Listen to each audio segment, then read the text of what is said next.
আসসালামু আলাইকুম। আমি তোমাদের মাঝে আছি আলামিন ভাইয়া। আজকে আমরা রসায়ন বইয়ের দ্বিতীয় অধ্যায় পদার্থের অবস্থা এই অধ্যায়টির দ্বিতীয় ভিডিও নিয়ে চলে আসলাম। তো আজকে ভিডিওতে আমরা 2.6 এর গলন এবং স্ফুটন সম্পর্কে আলোচনা করব। সো গলন বলতে গেলে কি বোঝায়? গলন মানে হচ্ছে কোনো কিছু গলে যাওয়ার প্রক্রিয়া, তাই না? সো যে তাপমাত্রায় কোনো বস্তু গলতে শুরু করে সেটাই হচ্ছে তার গলন। আর স্ফুটন হচ্ছে যে তাপমাত্রায় কোনো বস্তু ফুটতে শুরু করে সেটাই হচ্ছে তার স্ফুটন। সো গলন এবং স্ফুটন রিলেটিভ তোমাদের বইয়ে একটি লেখচিত্র দেওয়া আছে, যেটা হচ্ছে বরফের তাপ প্রদানের লেখচিত্র। সো এই লেখচিত্র দ্বারা গলন এবং স্ফুটনের সুন্দর একটা উদাহরণ তারা তুলে ধরেছে। তো আমরা বরফের এই তাপ গল আমরা বরফের তাপ প্রদানের লেখচিত্র সম্পর্কে আমরা একটু আলোচনা করব। দেখো, আমরা যদি একটি হাঁড়িতে বা একটি পাতিলে এক টুকরা বরফ নিই, যেটা তাপমাত্রা -20 ডিগ্রি সেলসিয়াস। সো এই তাপমাত্রায় বরফকে যখন আমরা নিচ থেকে তাপ প্রদান করব, তখন কি হবে? তাপমাত্রা বৃদ্ধি পেতে পেতে কিন্তু একটা সময় 0 ডিগ্রি সেলসিয়াস তাপমাত্রায় পৌঁছে যাবে, তাই না? দেখছো, তাপমাত্রা বৃদ্ধি পেতে পেতে 0 ডিগ্রি সেলসিয়াস তাপমাত্রা যখন পৌঁছে গেল, তখন কিন্তু আমরা যতই তাপ দেই, এই বরফের তাপমাত্রা কিন্তু আর বাড়বে না। কিন্তু বরফের তাপমাত্রা না বাড়লেও তখন কিন্তু বরফ আস্তে আস্তে গলতে শুরু করবে, গলতে গলতে পানিতে পরিণত হবে। এখন দেখো, 0 ডিগ্রি সেলসিয়াস তাপমাত্রা আমরা একটা সময় ধরে তাপ প্রদান করছি, কিন্তু তাপমাত্রা বৃদ্ধি না পেয়ে বস্তুর অবস্থার পরিবর্তন হচ্ছে। বস্তু বরফ থেকে পানিতে পরিণত হচ্ছে, এটা পানিতে পরিণত হচ্ছে। তো ততক্ষণ পর্যন্ত তাপমাত্রা বৃদ্ধি পাচ্ছে না, যতক্ষণ না সম্পূর্ণ বরফ গলে পানিতে রূপান্তরিত হচ্ছে। এখন এই অবস্থাটাকে কি বলে? যে অবস্থায় তাপমাত্রা আমরা দিতেছি কিন্তু তাপ বৃদ্ধি পাচ্ছে না, এই অবস্থাটাকে বলা হয় সুপ্ত তাপ। এটা কিসের সুপ্ত তাপ? এটা যেহেতু বরফ গলতেছে, তাহলে এটা বরফ গলনের সুপ্ত তাপ। সো সুপ্ত তাপের একটি সংজ্ঞা আছে, দেখো এখানে দিয়ে রাখছি। যে তাপ বস্তুর তাপমাত্রা পরিবর্তন করে না, কিন্তু বস্তুর অবস্থার পরিবর্তন করে, তাকে সুপ্ত তাপ বলে। তাহলে আমরা তাপ প্রদান করছি, তাপমাত্রা কিন্তু বাড়ছে না, কিন্তু অবস্থা পরিবর্তন হয়ে কিন্তু কঠিন থেকে তরলে পরিণত হয়েছে। এখন সম্পূর্ণ তরলে যখন পরিণত হয়েছে, তখন কিন্তু আবার তাপ দিলে তাপমাত্রা কিন্তু আস্তে আস্তে বাড়তে শুরু করছে। 10 থেকে 20, হ্যাঁ, এভাবে কিন্তু বাড়তে শুরু করছে। দেখছো, সম্পূর্ণ পানি গলে যাওয়ার পরে কিন্তু যখন আমরা আবার তাপ প্রদান করব, তখন কিন্তু তাপমাত্রাটা বৃদ্ধি পেতে থাকবে। এই বরাবর আমরা তাপমাত্রা দিয়ে রাখছি এবং এই বরাবর সময় দিয়ে রাখছি। হ্যাঁ, তো এই লেখচিত্র দেখছো, আমরা যখন পানিকে তাপ দিতেছি, তখন আস্তে আস্তে কিন্তু তাপ বৃদ্ধি পাইতেছে।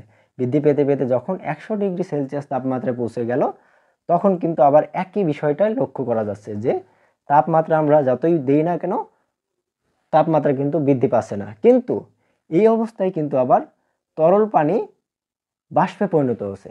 এই অবস্থায় কিন্তু বাষ্পে পরিণত হচ্ছে। হ্যাঁ, কতক্ষণ পর্যন্ত বাষ্পে পরিণত হচ্ছে? যতক্ষণ না সম্পূর্ণ পানিটা বাষ্পে পরিণত হচ্ছে, ততক্ষণ পর্যন্ত কিন্তু তাপমাত্রা আর বৃদ্ধি পাচ্ছে না। সো এই অবস্থায় যখন আমরা 100 ডিগ্রি সেলসিয়াস তাপমাত্রায় নিয়ে গেলাম পানিকে, তখন কিন্তু আস্তে আস্তে বাষ্প হয়ে উড়ে যেতে থাকছে। হ্যাঁ, তো সম্পূর্ণ পানি যখন বাষ্পে পরিণত হবে, তখন কিন্তু আবার আমরা নিচ থেকে তাপ প্রদান করলে তাপমাত্রা বৃদ্ধি পাবে। দেখছো, সম্পূর্ণ বরফ যখন সম্পূর্ণ পানি যখন বাষ্পে পরিণত হয়েছে, তখন কিন্তু আবার তাপ দিলে সেই তাপমাত্রাটা বৃদ্ধি পাচ্ছে। এটাই এই চিত্র দ্বারা মূলত বোঝানো হয়েছে। তাহলে এই অবস্থা এ এবং বি, এই অবস্থাটা বরফ গলনের গলনাঙ্ক।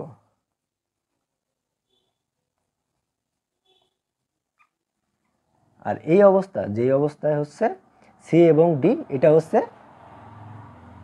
পানির স্ফুটনাঙ্ক।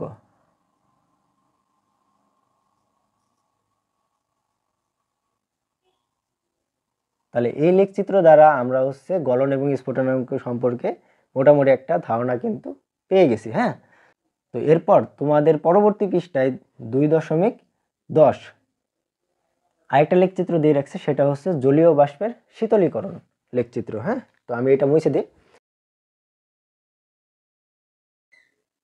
সো বরফকে যখন আমরা তাপ প্রদান করছি, তখন কিন্তু বরফের অবস্থা পরিবর্তন হয়ে পানিতে পরিণত হয়েছে এবং পানিকে তাপ প্রদান করার ফলে পানি বাষ্পে পরিণত হয়েছে।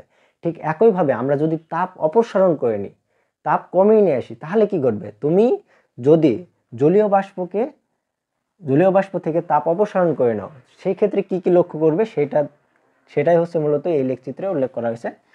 সো 120 ডিগ্রি সেলসিয়াস তাপমাত্রা জলীয় বাষ্পকে যখন আমরা তাপমাত্রা কমিয়ে নিয়ে আসবো তখন কি হবে, 120 থেকে তাপমাত্রা কমে 110-এ চলে আসবে। 110 থেকে যখন 100 ডিগ্রি সেলসিয়াস তাপমাত্রায় চলে আসবে তখন কিন্তু জলীয় বাষ্প থেকে আমরা যতই তাপ অপসারণ করি না কেন তাপমাত্রা কিন্তু আর কমবে না।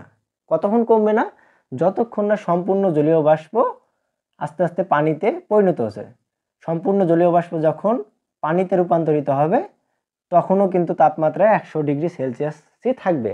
এবং সম্পূর্ণ জলীয় বাষ্প যখন পানিতে সম্পূর্ণভাবে পরিণত হয়ে যাবে তখন যদি আমরা তাপ অপসারণ করি তখন কিন্তু আস্তে আস্তে আবার তাপ কমতে শুরু করবে। তখন কিন্তু আস্তে আস্তে তাপ কমতে শুরু করবে। দেখছো, তাপ কিন্তু কমতে কমতে 120 90 80 70 এরকম করে কমতে কমতে কিন্তু 0 ডিগ্রি সেলসিয়াস তাপমাত্রায় পৌঁছে যাবে। যখন 0 ডিগ্রি সেলসিয়াস তাপমাত্রায় পৌঁছে যাবে তখন কিন্তু উক্ত পানি থেকে তাপ আমরা যতই অপসারণ করি না কেন তাপমাত্রা কিন্তু কমবে না।